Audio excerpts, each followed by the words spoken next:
In the vibrant heart of San Gabriel, where innovation and community converge, there stood a visionary IT director named David. His bold quest was to transform the city's digital landscape, steering San Gabriel into a new era of technological mastery. David's journey began with a daring move, shifting from VMware to the open-source titan, Proxmox. This pivotal decision marked the dawn of a digital renaissance, unlocking unprecedented control and flexibility in the city's IT infrastructure. In a feat of technological finesse, David orchestrated the migration of critical systems, including the police department's lifeline, with such precision that the city's pulse remained steady, uninterrupted. It was a silent revolution felt in the seamless continuity of services, yet unseen by the watchful eyes of the community. David's vision was built on pillars of resilience, security, and innovation. Proxmox brought not just cost savings, but a new realm of adaptability, ensuring that San Gabriel's digital infrastructure could evolve with the times. With tools like Greylog and strategic partnerships, David fortified the city against cyber threats, weaving a tapestry of security that offered peace of mind to all. Projects like the AI-powered bus initiative showcased the transformative power of technology, enhancing public safety and redefining urban mobility. The transition to Proxmox saved the city hundreds of thousands of dollars annually, but the true value lay beyond the balance sheet. The benefits to the city and its taxpayers were immeasurable: efficiency, quality of life, and the promise of a future-proof San Gabriel. David's legacy is a testament to the power of vision, courage, and innovation. As San Gabriel continues its journey, it stands as a beacon of technological excellence, a city not just prepared for the future but actively shaping it, with the spirit of progress woven into its very fabric. In this hour-long epic podcast with David, one of the nation's most innovative and visionary IT directors, you will be inspired to rethink the role of technology in your city, business, or personal life. Embark on a journey into the heart of innovation and discover how technology is the cornerstone of our future. Thank you for joining us on this All right. We are bringing on today David from the city of San Gabriel. We're speaking with David today because his city has really adopted open source technologies. They're pushing the boundaries, taking control of their data, their network. What had led me to this conversation is David had taken advantage of an open source virtualization software called Proxmox. There's a lot going on with VMware and the licensing. A lot of people were using free licenses or very cheap licenses. They got bought out by somebody else, and now, like David, what I've seen, people that were paying $0 are now looking at $3,000, $4,000, $5,000, $6,000 a month, sometimes before usage. Curious, what led you guys to leave VMware in the first place? If you were on it before you went to Proxmox. Well, the truth is I've been a Proxmox fan for quite a long time. So this is back in the days when I was at another city. So at that city, we were using VMware, and then Proxmox kind of always caught my attention, the way to do things. The biggest difference is that VM is pretty much a closed software. So whatever you want to do, you pretty much have to call it support. And Proxmox, they kind of left it open. If you know Linux, if you know a little bit of Linux, then you actually have full control of what you can do on Proxmox. So I was after the technology rather than, the name at that time. Yes. So when I transitioned, to my current position here at San Gabriel, the city actually had some VMs that was not being utilized to its full capacity. And then we find out that, the license expired, software's were the old version, and to upgrade, we would have to pay X amount of dollars to upgrade. So we took the opportunity to actually look around, test out a lot of different VM infrastructure. So we've looked at the big names: Nutanix, Scale Computing, XO, XCPNG. So all the names. And when we actually delve right into it, Proxmox has all the features that the big name has, with the very low price. Pretty much still, right? Pretty much still, right? So, yeah, I mean, it is basically zero. And look, I am not an IT director at the city. I'm a technology advisor. I've got basic programming abilities. I understand my way around Linux. I understand GPU and compute really well. And what attracted me to Proxmox was the ability to pass a GPU through to a virtual machine. A really good way to, give people or, give myself GPU power without cooking myself in a room. Right. It's got extremely advanced features and it's free. Like, I've paid nothing to set my data center up. The documents are good, and I do understand there are higher levels of support. I'm curious because that's what other people are going to be dealing with when it comes to support and things like that. What are you doing? Are you paying for their tiered support plan? Or are you just looking at the resource, or do you bring on like independent consultants to help you with that? So when we decided to go with Proxmox, we did look at their support, and we did for the first year bought their premium support. For the entire year, we actually have not used it at all, so it expired. Okay. Right? Yeah, for the entire year, we paid for that support, never used it, because you know what? Everything that I needed was online, was much quicker access, and I do know a little bit about Linux, so it was kind of easy for me to do it. So for that whole year, we didn't do the support. So on a second year, we actually had went to the basic support. Nice, right? And the basic support's been working. Standard. And the difference between basic and standard is standard. Well, we do want to support Proxmox, right? We don't want to cheat them out, because I think it's a great product and they need to be supported. So we went to standard. So we renewed the license under the standard, and it's been pretty good. And we also contract out a third-party vendor that does like a tier support if we needed to. So with that and with Proxmox, I think we're pretty in good position, with the support. Sorry, my camera died, so you just saw that disappear, but my mic's still on, low battery. Okay. It's charging. So that lower level of support didn't kill you. And, look, you say that you know how to use Linux. I would imagine, obviously being an IT director, you are probably one of the more experienced IT directors out there. A lot of guys that I see have been in the industry for, 20, 30 years. They've held this position. How big of a jump do you think it is, somebody coming from VMware with fully managed support, to make it over to Proxmox, even if they haven't dabbled with this technology themselves yet?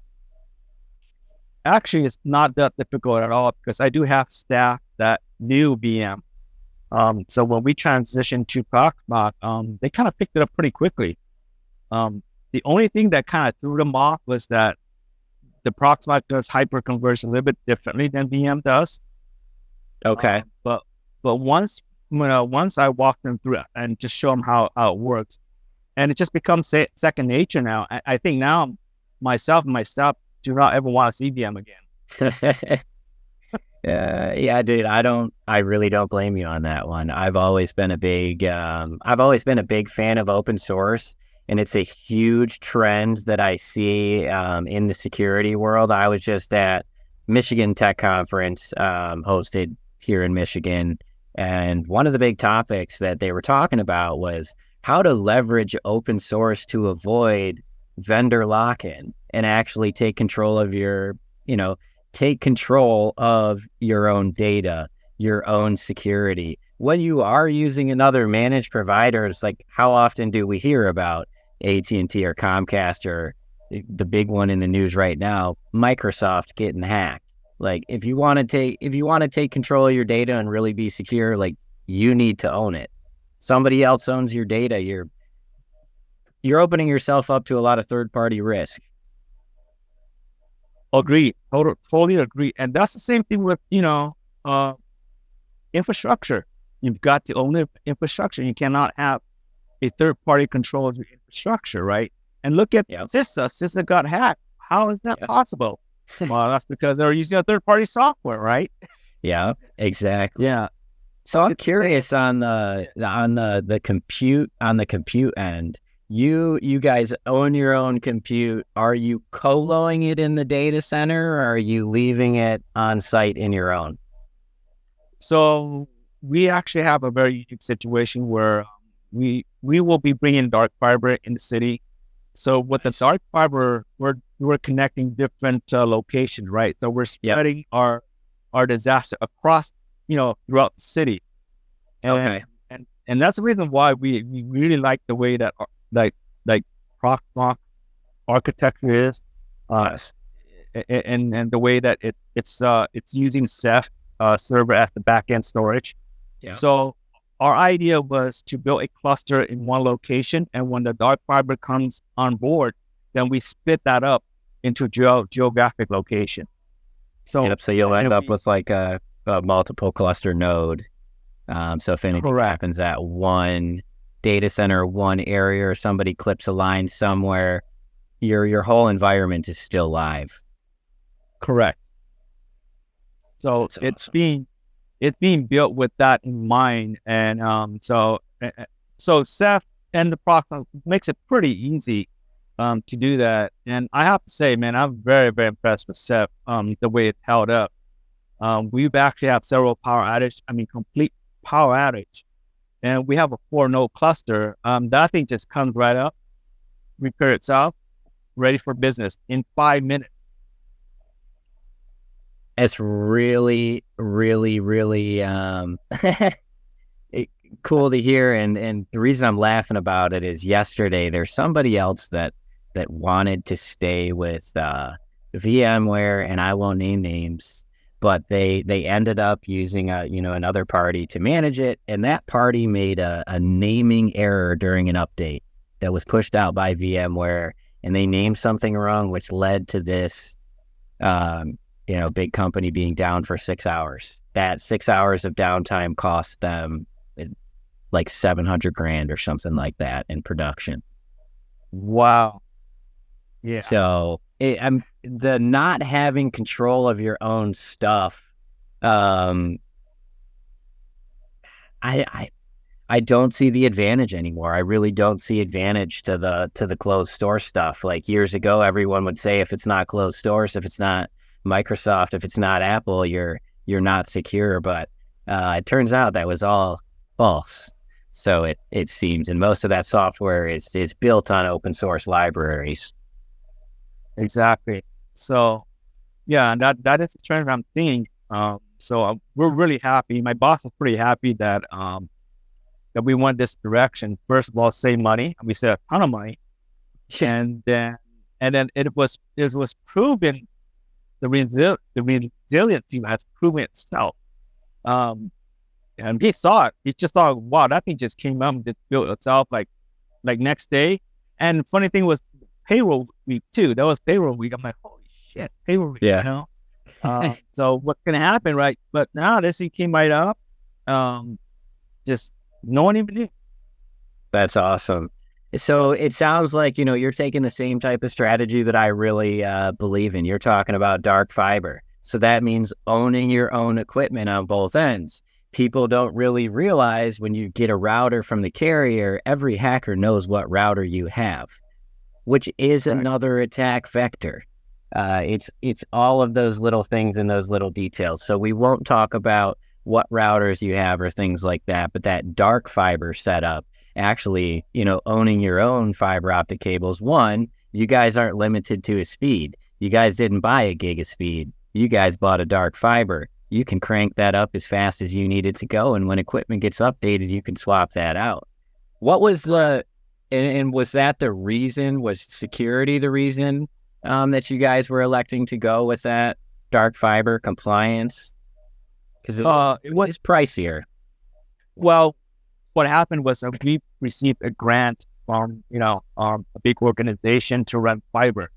So then the director of public works said, "Well, why not just run the fiber and terminate at these locations?" And I'm like, "Yeah, that's a great idea. Let's do that." And then for me, it was like, well, you know what? We are not far from the San Andreas fault. I didn't have redundancy. Yeah. So what's going to be on the infrastructure, the compute system, are going to be critical system that's going to be running on it, right? And I don't want to worry about it going down.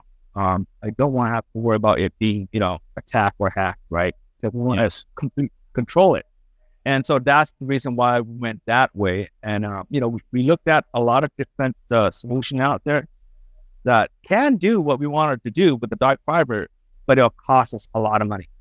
Yes, and I think you're future-proofing yourself with the dark fiber as well, because you're not at a carrier's mercy. You're not really locking yourself in to the speed. You're buying the raw infrastructure and you're owning it. Correct. And that's in the works right now. So it's being constructed right now. So how is the user experience for you guys with Proxmox? So for management wise, now this is very interesting. So when we migrated from VM to Proxmox, we used the same hardware. We did not upgrade the hardware. So whatever hardware that we were using for VM, it stayed the same. So once we upgraded to Proxmox, we're like, what the hell? There's a tremendous difference in speed and performance. Yes. Right? So it's like, it's insane. It is. I'm like, wait a minute, this is same hardware. I can tell you exactly what I've used, how it's set up, same hardware, but the performance, like, wow, I can't go back anymore to VM. It's so light. It's so lightweight. One of my big attractions to Proxmox is the ability to do that KVM, the pass through, being able to give people that need GPUs over the network, and the ability to actually split GPUs up, split GPU usage among multiple tenants. So you get a 3090 with 24 gigs of VRAM. You can help a lot of users with that one card that costs $400 versus an A4000 for I don't know what they're running nowadays, $2,000. Yeah. So I have not used the GPU in my organization yet. So all my servers are like 1U, so I don't have that space to put in the GPU. But what I'm trying to build right now, work on is kind of expand on the self storage. So we built a self storage, a separate self storage from Proxmox, and we use the old outdated desktop. So we kind of gut out the desktop, put it super smart. Yeah, and then put in the 10 gig and build a whole entire cluster out of these desktops. And it got a beating, so we kind of like, okay, how resilient is that really? Come on. So it took a beating, and it just kept on going. That's crazy. That's crazy. And so that your performance, you've gone open source, your performance has gone up, your security has increased, your reliability has increased. It's legitimately a no-brainer. And I see this oftentimes people are so blown away by how much cheaper it is when you use modern technology.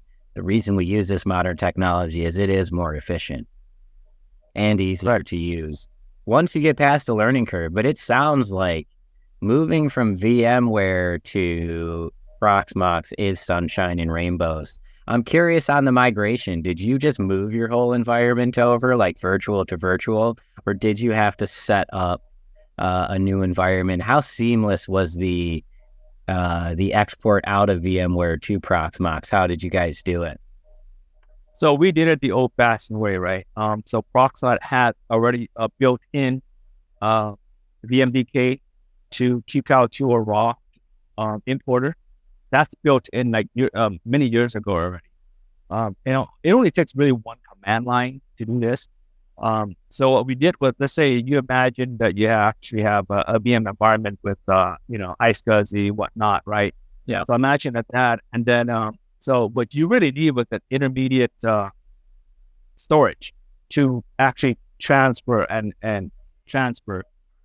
So, and then obviously when an iSCSI is mounted on VMDK, it becomes a VMDK file system, right? Yeah. Proxmox won't be able to see that. Nothing can see that, right? So we needed a file storage system that both Proxmox and VM can see. Yes. Right. So NFS was the only one that both can see, that is pretty efficient. So Okay. what we did was just create a Synology NFS storage. Nice. Mounted both to both the VM system and the Proxmox system. Nice. Right. So you're right. So clone it. So just clone it. So once we clone it to the new storage NFS, Proxmox sees it right away because it's just a directory. Yes. And then from there on, it's just a command line, just one single command line to say, all right, I saw this VMDK, let's just import it right into Proxmox. That's it. And this is kind of crazy. I'm not gonna lie. I was a little bit behind the ball on the VMware thing because I just figured like Proxmox and like open source, like this is common knowledge. I didn't realize there was such a knowledge gap in the industry. Like everybody is throwing such a huge fit, and there's really good free tools out there that are so easy to like download today, and it's not even a big file. You could have it up and going in 20 minutes, 25 minutes if you know what you're doing. Yeah, so that's what we did. We actually imported all the VMDKs from VM right into Proxmox, boot it up, like, all right, here we go, we're in business. That's crazy. How easy it was. Yeah, very, very. I mean, if you've never done it before, it's kind of scary, but like I've done this so many times already. And believe it or not, minimal downtime. So users did not even know that we actually had to switch server. That's no nuts. one. Now imagine doing this at the police department. So that's what we did. We transitioned from VM to Proxmox at the police department during the day. During the day. So the user, hey, we're gonna just reboot the server. Give us a couple of minutes, and then wham, switched over, and that's it. They don't. That's insane. So you basically spun it up right next to the old environment and then just moved it over. Correct. Honestly, that's incredible. Curious, other areas, forward-thinking areas. Where are you guys heading in the future? What are you guys looking at open source? How are you guys continuing to innovate and push forward? What should people be looking at? So what we're trying to work on right now is to actually build up our storage server. And we looked around and we kind of set on Ceph because it has multiple protocol, right? It has all the protocols we need. Yeah. SMB, RBD, iSCSI, NFS, and then the big one, S3. Yeah. So it has everything that we needed. So I'm looking to actually create a large storage system where all the servers from the entire city, wherever they're at, be able to access one location and carve it up to wherever they need it. So that's what I'm looking at. And in terms of open source, we do use a lot of open source for our securities, like you mentioned. So we've been working on that. One of them is logs, like monitoring. There's a lot of tools out there. Even not DNS filter. I don't know if anyone uses DNS filter, but it's one of the biggest security front end that first later that people should even think about is putting a DNS filter. Hey, there's DNS filtering. Some of that stuff, like some of these providers are offering it. Like some of these big name providers are offering it as an option. Like I know AT&T Cybersecurity does do an okay job with that. When it comes to security, I see most organizations just assume that their IT, or most cities just assume that their IT guy is taking care of them. if someone was checking the IT department, how would they know? What should they ask? What should they be aware of? I would always ask for a network diagram. Okay. Believe it or not, there's a lot of agents that does not have any type of diagram.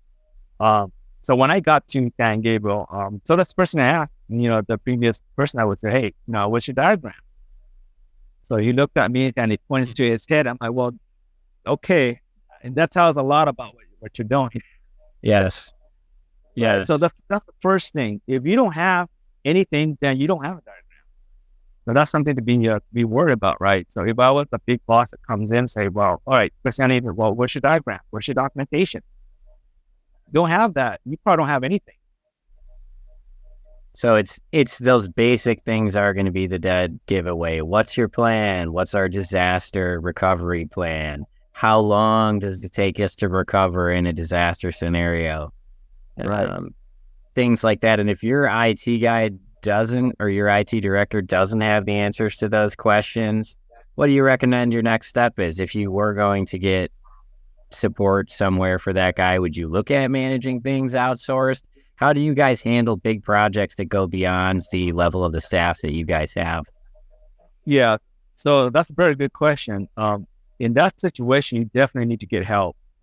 Recognizing that you have issues and then understand that you need help. Don't be afraid to reach out and get help when there's a lot of resources out there. Case in point, right? If you actually have some issue with security, CISA offers scanning, right? So just recognizing, hey, we have a problem. We need to find a solution to help this problem.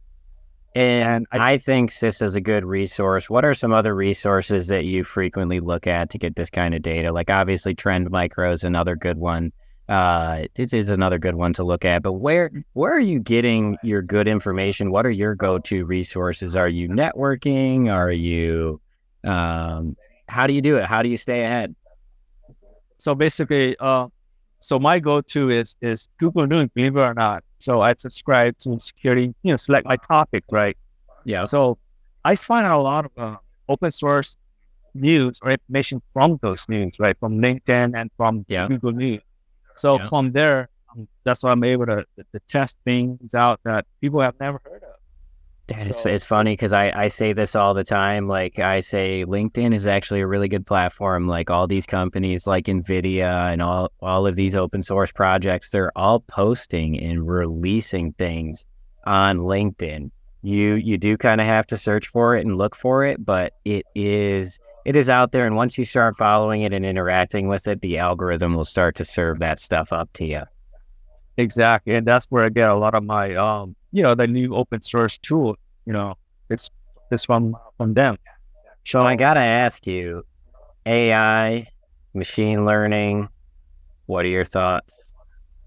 I'm a big follower of AI. So this is 8 to 10 years ago. I was working on a project with CV, computer vision.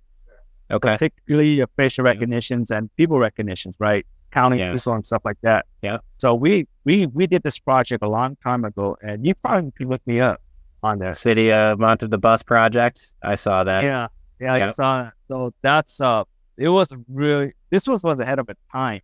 We should talk about this because I've read it and I saw it, but people listening aren't going to know. Talk to us about that because it is really cool. And you said it was 8 years ago. I didn't realize that it was 8 years ago. That's really ahead of its time. Yeah, it was a really long time ago. It was designed, I should say, to be decentralized. So today's security, they need to rethink how security is done. And security as into security cameras, CVs, all that stuff. So back then, we came up with the ideas, hey, you know what? It should be decentralized. Security should be designed, created based on what? What should be created based on, right? So we thought, well, you know what? It should be created based on a human being, right? Where we actually have our 5 senses: vision, sound, touch, right? And a few others, right? So we set out at that time to create our security system based on that. So in each of the buses, we actually had a QNAP, small QNAP storage server Nice. that was retrofitted and converted to have NVIDIA video cards on there. So you put the storage and the GPUs on the bus. Yes. Love Way back that. then. Way back then. And then we worked with QNAP to create a QNAP and another company. So to create a CV, basically people counting. So it was able to recognize people and things like that. And then this other company helped us actually program the GUI and send the data. The data was sent at a tremendous high speed over cellular. So the biggest problem is like, how do we get this information off a bus into a data center, right? So this company helped us stream data continuously to the data center. So were you just using, like at that time, were you guys using LTE? Was it 3G, HSPA plus?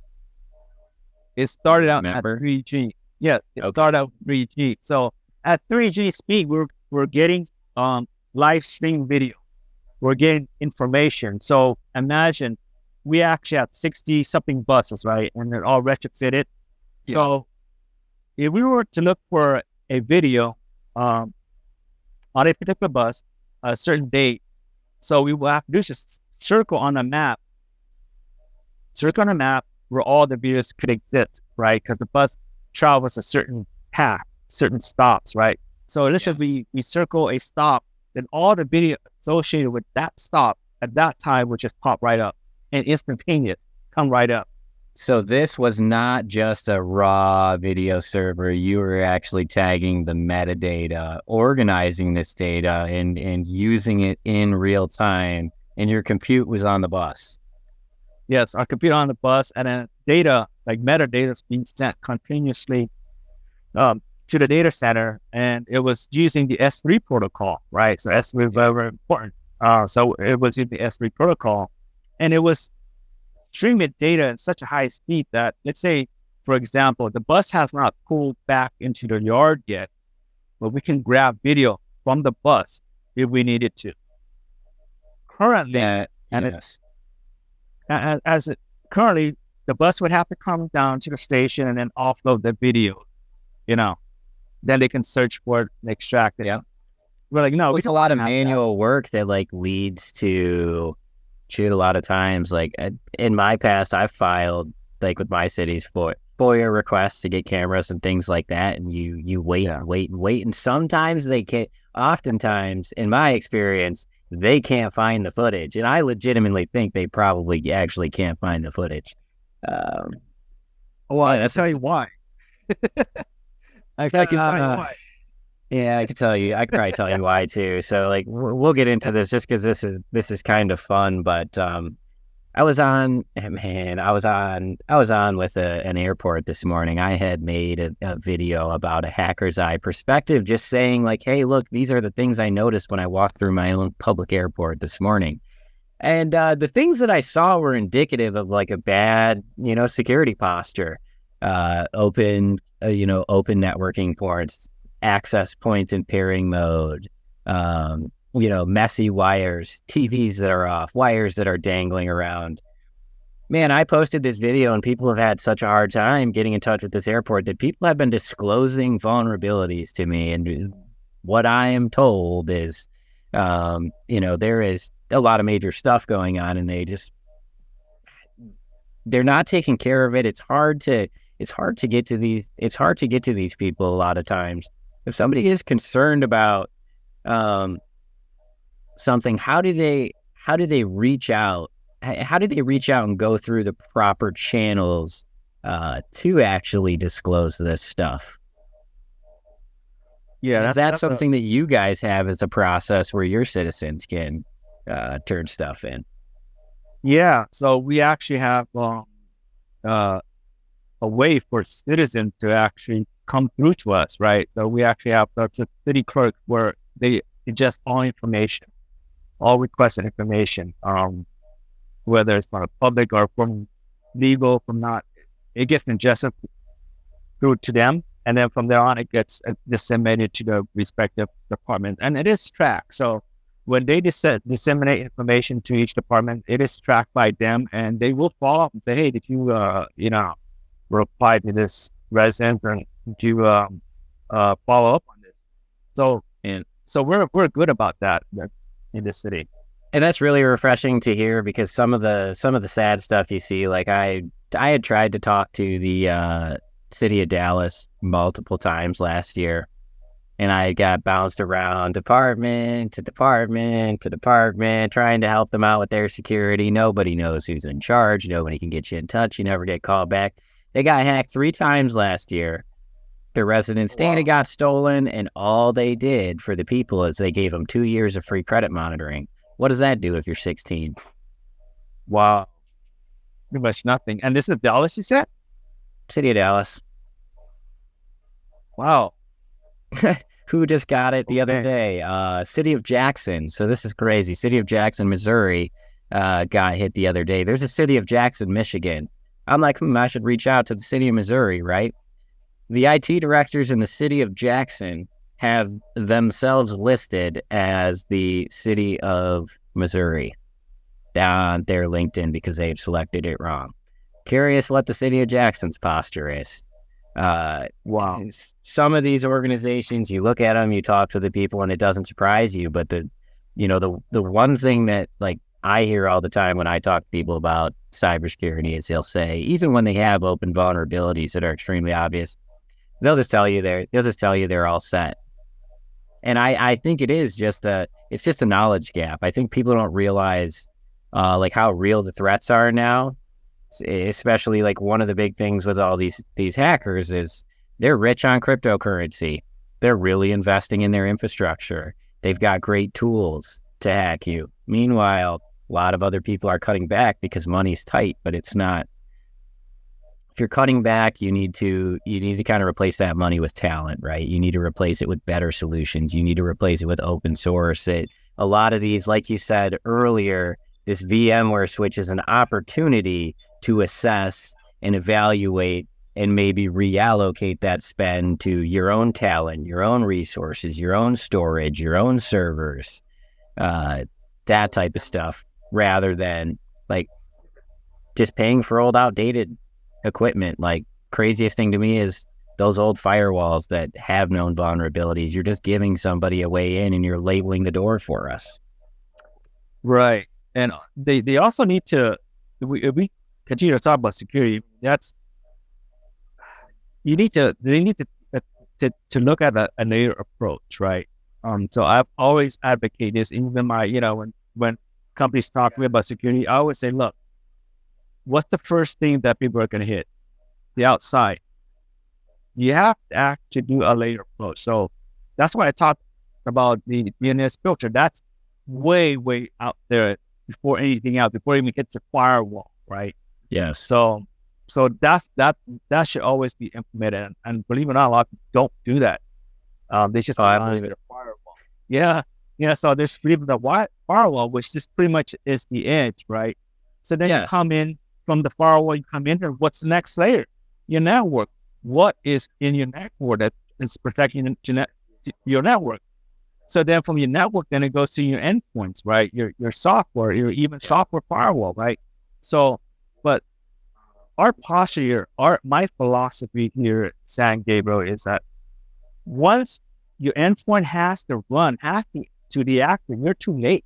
They already touched your system. Yes. You cannot. That's just like a catch. That's like the worst case scenario. Your network layer is the one that needs to be beefed up. So if you got something basic like no network segmentation today, and you could hit all the VMs on your network right now, that would be a big issue, wouldn't it? Yeah, it's like toast, right? So you've got your segmentations, but you also have to have something to actually monitor AI to assess what's going on in your network. And we have that layer approach. So we actually have the front end, the DNS, the firewall, and then we do have something in our network that monitors our network constantly. And then we actually have our endpoint, right? So So we've taken it like that, and we figure if we actually have to monitor our antivirus software all the time, we've got a problem. It's already in your network, working somewhere. So, I mean, I have a video out there where I show the antivirus up. I put a Raspberry Pi bad USB in the computer, and I emulate a keyboard and a mouse, and I start running commands. And meanwhile, the antivirus is up, and it's saying you're protected. The reality is, if you're not monitoring behavior, you allow a mouse and a keyboard. You allow access to a computer because people need access, right? If you're not monitoring the user behavior, you've missed the boat, because occasionally in your hypervisor, you're going to add an admin or you're going to do something like that. But what you're looking for is, this is really weird. Somebody came in here, they're changing an admin account. Now they're changing credentials. If you're monitoring, you can nix that. You can stop it before it happens. Or like, let's say, for example, you're using a service that's allowed into your network. I don't know if you saw what happened with Linux recently, but there is a major Linux issue. But it wasn't happening. Your virus protection would never get it because it was waiting till a certain point to start going to the cloud and pulling stuff down and pushing it out. If you've got that real-time monitoring, you can see that one of your applications is acting weird and it's starting to push a bunch of data that it's not supposed to take. Same thing with the desktop and the inbox. Like, a user might not realize they have personally identifiable information sitting on their cloud drive. They might not realize they have it sitting on the desktop. You need to have those softwares to monitor it, and a human is just not capable of, they're not capable of checking all that all the time. 365, 24/7. It's just not possible. No, we got to sleep. Yeah. Bottom line, got to sleep, right? But the human, this is where people get it twisted. The AI doesn't do 100% of the job. It does 80% of the job. You still need smart humans. You still need those. You you need a few of those monitoring and using the really good tools. But those tools are important. They're necessary and they're needed, but also, like, you can't wall yourself out. You can't do any business or anything if you're disconnected from the internet. Right. Case in point, Windows log, right? Who wants to read Windows log? There's just no way. There's so many logs that, there's no way. So we did use an open source Graylog to help us, to look for specific logs. Interesting. Windows. Basically, we want to know account lockout. Yeah. New accounts, deleted account. So we are constantly monitoring these three accounts constantly using Graylog. We actually have it up on our big screen. It's refreshing every 5 seconds. And when somebody gets locked out, we know, oh, you got locked out. That's cool. So you guys are real time monitoring those users. So you're not even waiting for people to call in. Talk about efficiency. You're not even waiting for people to call in to tell you that they got locked out to reset their password. A lot of big companies that do that today, they pay somebody hourly to wait by that phone all the time to reset those. And then it's right away. And then obviously you guys got the hypervisor and all that. You just pop in and assist the user. Pretty much. Exactly. Somebody screws their stuff up, they can just throw it down. Like, I've got typically the way I'm running every day is I've got one desktop right here. It's not actually a Mac Pro, but it kind of looks like a Mac Pro. And then I've got the Proxmox running here. And usually I'll pull my laptop up, and when I'm moving between the two, I'll use that virtual desktop to move things between every device. It's nice. And then I can go walk out of the room with my laptop and keep using my GPU. So I don't have to carry a big rig with me if I want to use some GPU horsepower. Yeah, likewise. I mean, you just have to work smarter. And we don't like to be reactive, because in a world of security, if you're reactive, you're too late. Oh yeah. And honestly, in the virtualized environments too, like, there is, a reason why some people run things old school. When you've got a hypervisor and somebody hyperjacks you, you're really screwed, because they stole your whole virtual data center and now they want to sell it back to you. Talk about virtual and data and these ones and zeros being worth just millions of dollars. Your virtual data center got stolen from you and now we're going to sell it back. That's what these at the end of the day, that's what these big ransomware outfits are doing. They're making their way into that hypervisor. They're taking it over and they're stealing it. They're locking you out. Right. And the other thing that we can talk about with the Proxmox backup server. Yes. Now that thing is really, really efficient. So we've used, different name brand backup softwares out there. Just couldn't keep up. Just could not keep up. So once we switch over to Proxmox and we converted to their backup server, I mean, it's very, very efficient. The way they did the backups is very, very efficient. So all in all, that transition for you guys from VMware to Proxmox to this dark fiber, taking that back in control, it's the efficiency of your organization. What has it done for you guys in terms of efficiency on the day-to-day? So less time spent on managing the virtual infrastructure. It kind of runs itself at the moment. There's nothing for us to do. I mean, it just keeps on running. Yes. Before, we would have to kind of babysit the VMware infrastructure. Okay. Yeah. So now this thing just runs itself now. It runs itself. Well, the reason why in the VM environment is you still have your compute and your storage, right? If the storage gets messed up, everything gets messed up. But once we went to hyperconverge on the Proxmox with Ceph, we don't have to worry about that anymore. I mean, it absolutely fixes itself and heals itself. And that's what really impressed us. Because it's taking all that manual labor and that disruption out. And when you're not getting any of those disruptions, it just frees you guys up to do this cooler stuff. Like, you had time to think about the San Andreas fault and how that might affect you.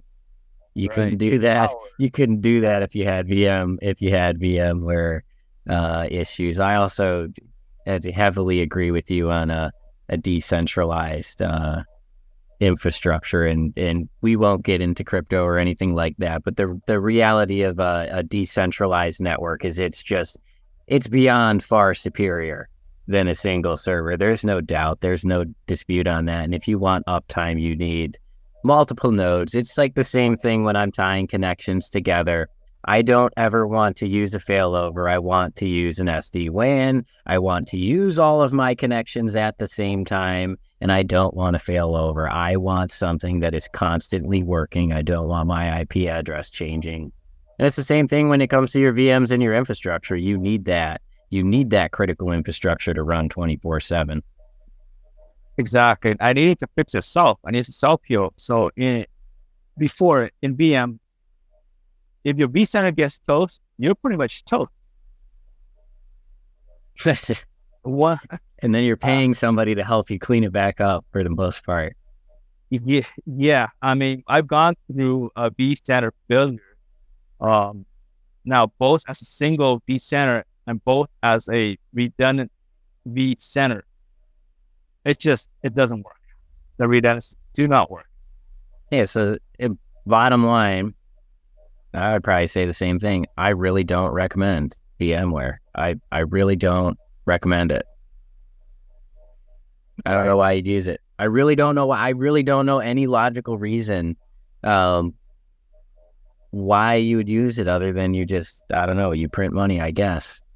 It doesn't make sense to me.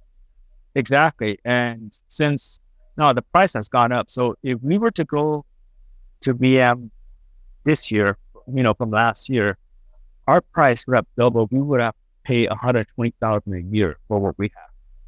All right, that's insane. Wait.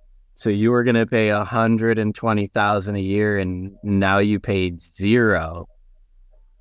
Is that now allowed? So now I paid $3,400 a year standard support for VM.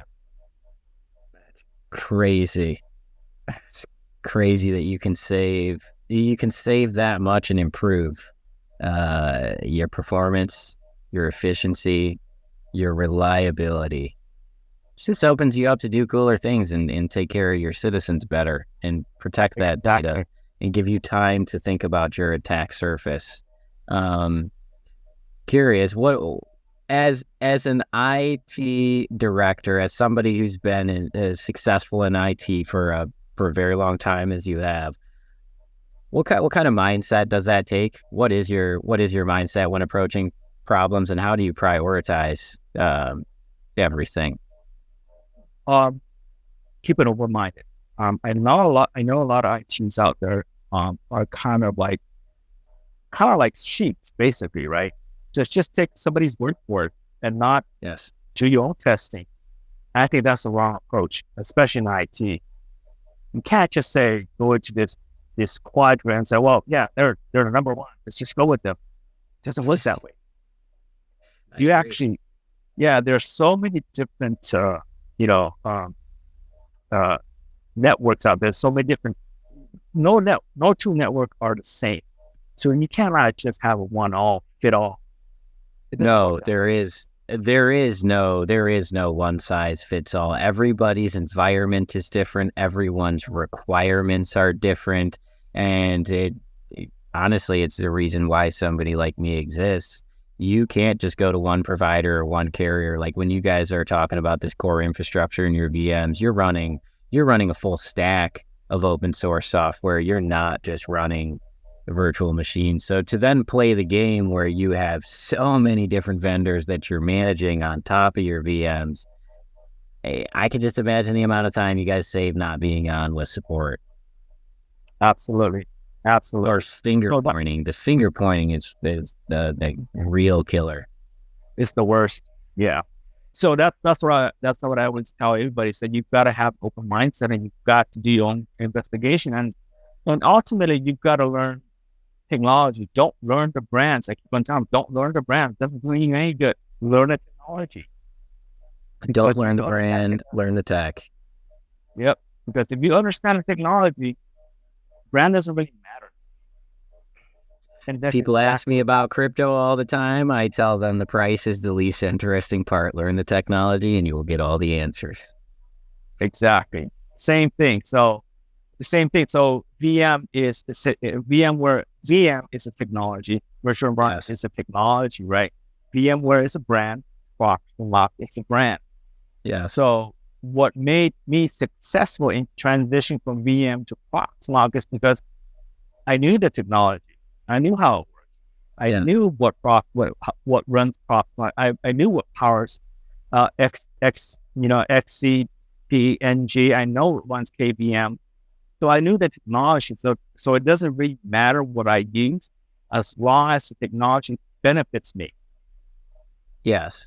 And just like, you're talking dark fiber. Your dark fiber is your dark fiber. Doesn't really matter who you buy it from. Same thing with regular fiber. Doesn't really matter who you buy it from. It's a commodity. What matters is what is the technology that you're getting? What is the service level agreement? Where does this route run? You can't be fooled by a brand name, but there are a lot of organizations and companies out there that are fooled. But I guess the other thing too is just because you've had somebody for a long time doesn't necessarily make them a reliable source, right? Just because they've done good for you in the past doesn't mean they're good today, like Apple and Microsoft and all of these guys, go up and down in popularity because the products change. Exactly. So in all my vendors, I pretty much reevaluate them every year. Do they still fit our needs? Does that coincide with what we are trying to do? If it doesn't, don't be afraid to change. Something's out there that will fit your needs at that time. Yes. So all of my contracts are all 1 year. It's not multi-year. There you go. So you guys are doing all 12-month stuff so that you can be nimble. Yeah. Because you don't want to lock into something. No, I don't think I don't think we want to be locked in as an IT, right? I mean, 6 months, technology changed so fast. Yes. If you're locked in something else better out there, why aren't you taking advantage of it, right? Yes. So we didn't want that. So all my contracts are 1 year. And yeah, if you're month to month on stuff with any of these carriers, they certainly whack you on the price. It's usually 4 to 5 times more expensive than it is if you have a contract. So Right. in that case, when you're really looking at it, like that open source does make much more sense. Much I more think so. sense. Because this means every year that carrier is, every year that carrier's got another chance to inconvenience you. Right. That's the way I like to put it. Inconvenience you to make it very hard to leave them. Right. Exactly. I think a lot of the IT personnel out there are afraid to leave, afraid to change, afraid to learn new things. That's not the correct mentality. I think that needs to change. Yes, and the pace of it's kind of crazy because the pace of technology, it just changes so much. And you say things change every 6 months. Things change drastically every 6 months. It's amazing to see like these week over week changes, especially with the AI and the machine learning. Like what we thought was fantasy 6 months ago with AI is now just the daily norm. It's mind blowing to see where we're at. I mean, if you think 8 years ago when you started doing that bus thing to now AI that runs at the edge that does this kind of stuff with 2 watts of compute, pretty mind blowing. Yeah, it was really fun project actually. It was really fun project. Honestly, that's got to be one of the craziest projects I've ever heard of, putting GPUs on the bus. Yeah, I mean, the people that dealt with me, they still remember this project. It's funny, like Cradle Point. You know, Cradle Point. Yep. The Cradle Point was a big help when I started that project because they actually helped us with the 3G and LTE communication, and they were new at that time too. And they're like I'm like, well, this is a good product. We're gonna take a chance on you. So we did, and they were very happy, and they got really involved with that project. And to this day, they everybody in that agency know about this project. That's so cool. Yeah, that is even really, really cool. QNAP knows too. Yeah, QNAP knew about this project too. It's a pretty fun project. It is really 8 years ago. That's really, really, really, really ahead of its time. That's honestly pretty mind blowing to do that with all the limitations that you had at that time. That took a lot of skill. That took a lot of planning. There's no out of the box solution for that.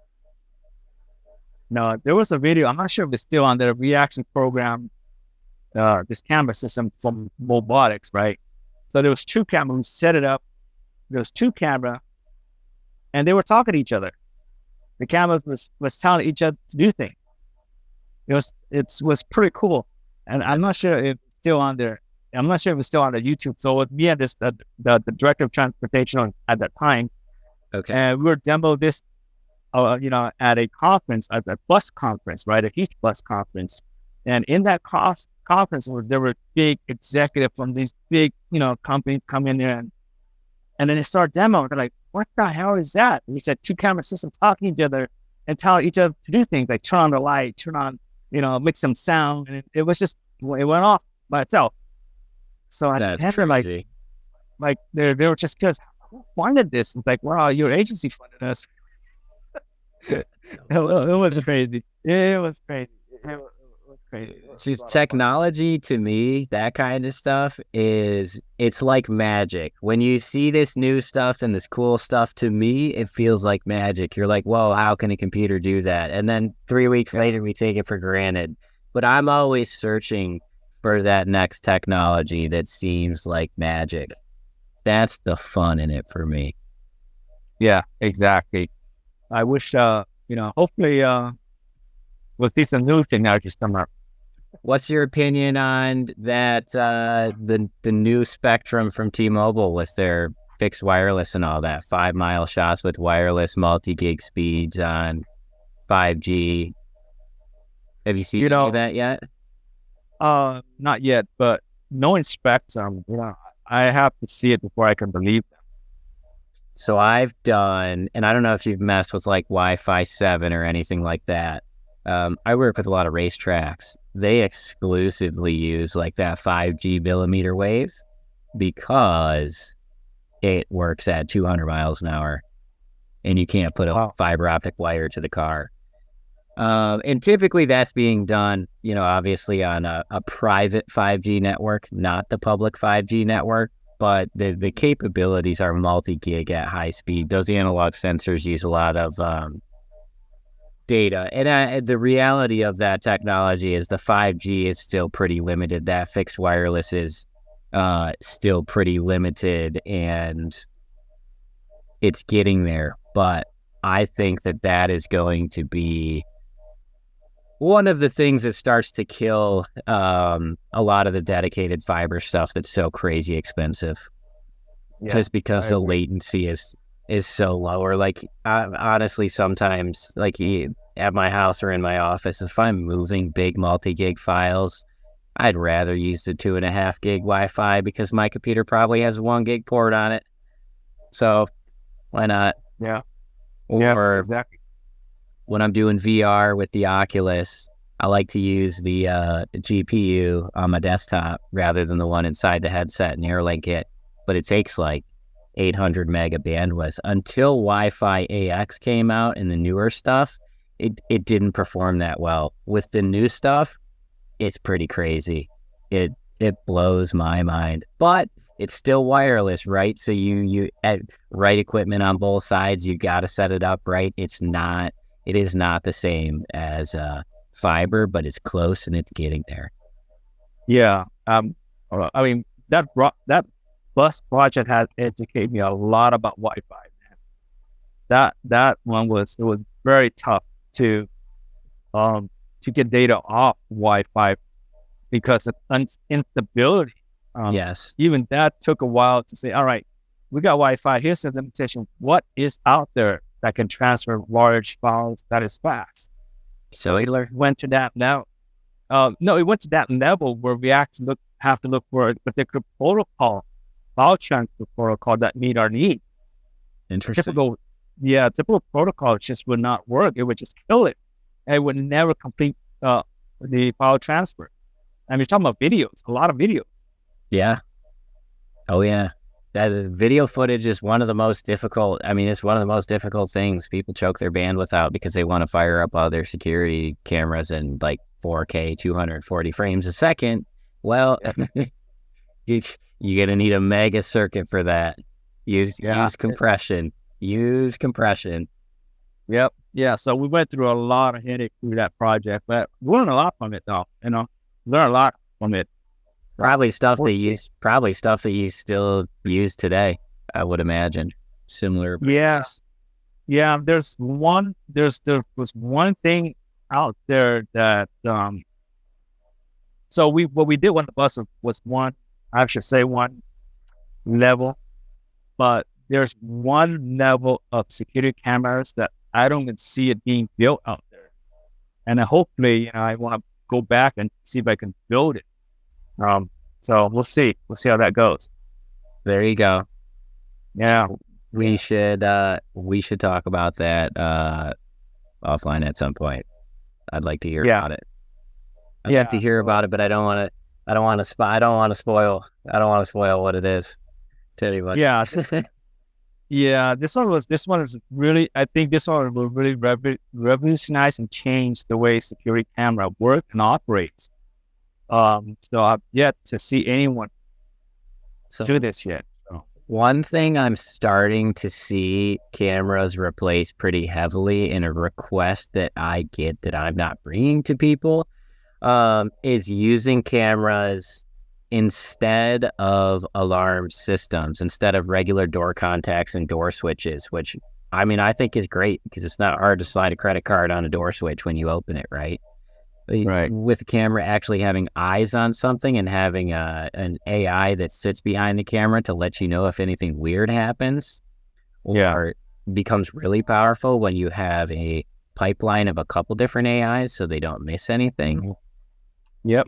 It's amazing. And now you got one guy that can effectively monitor 300 cameras because he's only looking at significant events. Yep. I see a whole lot of that going on right now. And say automated parking garages, stuff like that. There is this AI at the edge stuff, this intelligence that's being built into the cameras now it's a game changer. And the low wattage, the low power, you can stick these things up on a construction site with a battery and they'll last for months. Yep, exactly. So, we'll see. I've taken up so much of your time today, and I really, really, really appreciate you jumping on with me. Any final words before I stop the recording here? No. I think as an IT professional, speaking in general, I think we owe it to our constituents, to employers, even to the government, to be vigilant out there and just don't be afraid, to look for new technology, to embrace technology. I think a lot of issues that are happening out there of, the U.S. getting hacked, all these things are because we're not being vigilant. Yep, I agree with you, and I think it's on us as individuals to educate those around us. It's on us to take our own security seriously. It's on us to say to our employers, hey, where do you put my social security number? Do you store that on a drive? Do you store it on paper? What are you doing with it? It's on you to ask your medical offices, are your employees trained against phishing emails? Do you have an online portal? How often are you guys audited for HIPAA compliance? Where do you store my data? And if they don't have answers to those questions, don't go there. And the really good ones, they're going to list it on their website. They're going to tell you, hey, look, our employees are trained against phishing emails once a year. We do X, Y, and Z. Most people are proud of it and will list it and talk about it. If they're not willing to talk about it, I think that tells you everything that you need to know. But for some of those people, don't be scared. Security is not necessarily something that has to be expensive, and it's really not that expensive. Like, you can get very comprehensive coverage for, I'm not going to say free. Sometimes you can get some free stuff, but really for a couple dollars per user per month, you can get very comprehensive basic protection and training. It's nothing that breaks the bank. A lot of it's common sense stuff, right? And a lot of it is just planning. It's the time. Right. And a lot of resources from the governments are out there. Could you talk a little bit about those resources from the government? I think there are a lot of other cities that would find value in that. I think CISA is a great website. A lot of our resources, our securities are from there. We actually sign up, what they call is a partnership with CISA, where they actually scan our public IP address continuously. So if they detect any malicious traffic, I'll be notified right away. I say, hey, you know what? One of your nodes is transmitting so-and-so, and this looks fishy. And they'll send me an email and they'll call me and say, take a look at this node. And so we'll verify with our system. Oh yeah, that's right. But this is okay. We know about this. So they are actively monitoring, right? And it's free. It's no charge nice for that. And then they also offer remediation too, depending on what severity it is. They offer remediation. Often companies are like, oh my God, I have to pay for this much for remediation. Well, CISA actually has resources that can help you do that. Just have to interesting. Yeah. We didn't know about that either. And also your local government, your local law enforcement. Here we actually have a county EOC center that will assist with that as well too. Assist with cybersecurity. So So we have a lot of resources out there that we've extended to help us, because we're such a small staff. We know our deficiency, and also we also subscribe to CIS.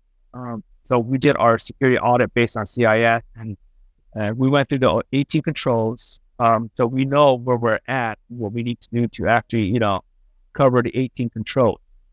Yep. So we went through that. And we're always subscribed to security newsletters out there, and we're very active with Darktrace. If you know Darktrace, we're very active with Darktrace. So we use the technology, and they do work, and it's proven to work in real time. So if anybody needs a free Darktrace report, get a hold of me. They're very scary. Yeah. They're very scary if you've never had one. If you really want to see how much of your network you can see from the outside world, you would be shocked. If you want to know how many of your employees are reusing your passwords, you'd be shocked. You would be shocked. Yeah. So I've been using them for a long time, even for the previous organization. So they proved itself valuable. So we have it here as well too. So we're pretty security conscious of where we're at here. So obviously it's not 100%, but it is. There's no such thing as 100%. The reality is, just like a bank, if someone wants to drive a semi truck through the door, they can. It's about, how do you handle it when somebody gets in? How do you deal with protecting those critical assets, so when eventually somebody does get in, even if it's somebody that's supposed to be there, sometimes it's somebody that is supposed to be there, there's accountability and you know what happened. Exactly. And there are logs, and that's what's going to save you. If you're all out of whack and then you don't have logs, you don't have anything turned on, and someone takes you, good luck finding them. Good luck creating it. And you might get back in. Gray log. It's pretty awesome. And it's free. There you go. What was that again? Gray log. That's what we use. Gray log. Free, open source, costs you nothing. And let's say it's free open source, so you got to run it on your own server. What does it cost you in compute to run it? Really nothing. Maybe 4 gigs of RAM. Super lightweight. It's very lightweight. Runs on Docker. So nice. So you containerize. You guys are in a fully containerized environment, sounds like, already. You're using containers. Yeah, we're using containers here and there. So we use a lot of like Nginx, reverse Nginx. We use a lot of Pi-hole. Pi-hole is actually really good. I subscribe to a lot of DNS filters out there that we paid for. It just didn't do what Pi-hole is doing for us. So, man, open source, you get everything, even in terms of AI. Like, if you want those image generators and things that'll do whatever you want them to do, the only way to have it is open source. It's the only way. There is one out there you might like called Code Project. If you have a camera, look up Code Project and iSpy. Code Project AI. And iSpy is another. iSpy is your NPR. Now you couple those two together with any camera, you have full AI there. And another one I'll tell you, it's made by Google and it's manufactured by ASUS. It's called. It's an AI chip that's a USB. What is it called? Is it the Coral? Coral AI? Coral. Yeah. Yes. So we use Coral. No way. Yeah, we use Coral. Way. Dude, I want to buy a Coral so bad. I've been looking to buy a Coral. So your experience with Coral has been really good.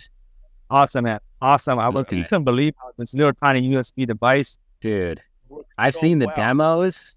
I've seen the demos, and the speed on the Coral is crazy, and they're cheap. I want to say they're like $100. They are $100. And they'll blow a $3,000 GPU out of the water. Well, we actually had a pretty expensive NVIDIA card on our desktop, right? Yeah. It couldn't do it. Funny. That's You crazy. can do it. It's a TPU. I got in an argument with somebody because he was talking about using AI on a CPU, and I said, "Listen, man, I understand you can use the CPU, but if I was digging a foundation for a house, I'd use an excavator. I wouldn't use a spoon. I would use TPU. If I was going to do AI, I would prefer to use a TPU, a chip that's designed for it, and the efficiency because it runs off that little USB." Yeah, it's just USB, and then it has so with whole project it has a built-in module for the core already. That's crazy. I'd like to hook this up to Google's Vertex AI, get it on the lens, and have it tell me stuff in real time. Yeah, Oh, pretty cool. man. It works well. It works really well. I've been looking to do something like this. There's an AI you might be interested. It runs on Lava, which is multimodal. I know you said you did some stuff with like robotics and visions. My opinion with AI, the best way that you can feed an AI is visually, either screenshots or videos, because it can take in the most data, and that's where I think we're going to see the most advancement. And you touched on it before, the sounds, everything you hear. Well, yeah, and then when I say touch, you're like, well, how is that possible? Touch? Well, what happened? We actually retrofit the bus with sensors, like impact sensors. So those are our touch or impact sensors. So if somebody hits the bus, we know what time, when, where, the video associated with it. Face detection and recognition. Wow. Yeah. This Code Project AI server. I'll let you know what I end up building with this. But this is right up my alley. And the coral, you sold me on the coral. I have to buy a coral now. Buy a coral. I haven't heard anybody that's used it yet. And are you using it? It's because it's funny. You can use it with the Pi. Are you using it with the Raspberry Pi, or are you just using it on the desktop? I'm using it on a desktop that runs iSpy and Code Project. Okay. Now, iSpy is pretty cool if you haven't heard about it.